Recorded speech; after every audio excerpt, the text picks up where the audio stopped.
Hello princesses! Today I'm going to be talking about the TonyMoly Cat's Wink Clear Pact. I have wanted this since I got started in K-beauty, so that was maybe around like 2010, 2011, and I never really picked it up because I always had other powders that I liked and I prefer loose powders over pressed powders. I thought the packaging was going to be massive. It's actually quite small, which I do like, and I thought that the colour would be too dark for my skin because it does come in colours rather than being translucent. I ended up grabbing it because in the summer I accidentally tanned myself, which is really annoying, and you can still see a little bit of it there. Wow, great tan lines, and some on my arm. Those have faded pretty good though. That one's a bit more apparent. So I wasn't as worried about it being too dark, and I thought that if I was going to try it at any time, it may as well just be now. So I got it and I have no regrets because it is so cute. So this review today is going to be talking about whether it's just for the cute factor or if it is actually a worthwhile product. It's like, is it a gimmick or is it actually something that works? So the product description says, this adorable kitty cat compact is a powder compact that helps control oil and covers pores for a velvety, smooth and soft look that gives a more balanced complexion and helps makeup last longer. It's a long sentence. It's an adorable addition to any makeup pouch. The packaging of this powder is obviously incredibly adorable to anyone who likes pink and cats.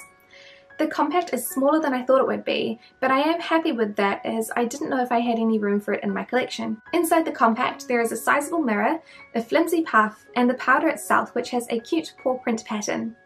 I have the shade 01, which is the lighter of the two shades.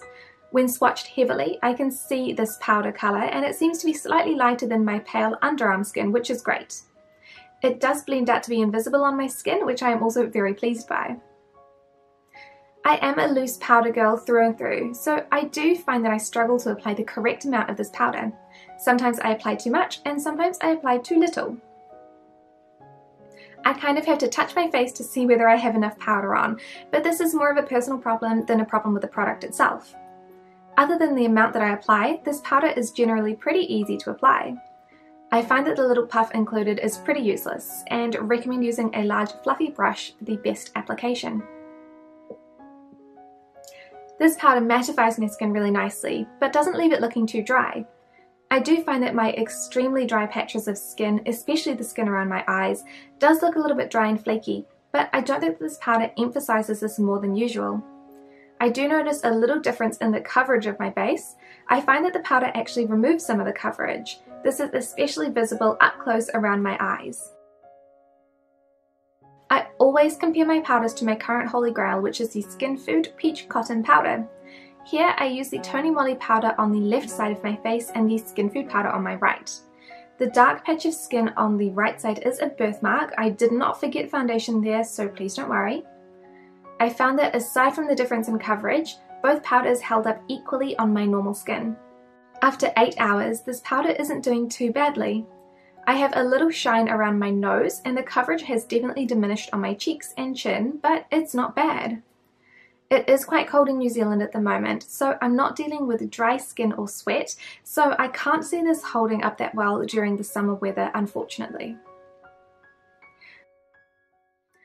I didn't have the highest hopes for this little piece of eye candy, but it actually performed better than I thought it would. It is definitely not a powder that I would reach for in the warmer summer weather because I just don't think that it's going to hold up that well, and if you live in a more humid climate, then it's not a product that I would recommend for you if you have oily skin. I do find this a little bit hard to apply personally because I'm used to loose powders, and if I apply too much of this I can look extremely cakey, so there is a fine line between applying just enough and applying way too much that I still have to kind of figure out how to cross nicely. I don't want to look cakey, but I also don't want my hair to stick to my face, and if my face is sticky in the slightest, my hair loves sticking to it. And in a couple of videos I didn't set my face fully and I just had like so much hair around the side of my face, it just looked terrible. but I also enjoy a dewy finish, so you can kind of see my problem here. I absolutely adore the packaging, of course. I am surprised at how slim it is. I thought it was going to be much wider, especially since it is an older product and they didn't really have the slimmest packaging back in like 2010, 2011, or whenever this was released. And I think that a lot of people are going to be drawn towards the cute packaging, but I think it's nice to know as well that the powder inside isn't bad and it's not just gimmicky. It does work. You have to be aware that it's not something that is really that oil controlling. So if you were in colder or drier climates, or you're wanting to use this during the winter, I think that it would probably be fine. But like I said, in a humid climate, during the summer, or if you have really, really oily skin, it's not a product that I would recommend for you. I'm sorry, because it's so cute. Overall, this powder for me is okay. The colour doesn't interfere with my base makeup, which I am very happy about. It does take away some of the coverage of my base, which I find really weird. It's not awful, but it is something to think about.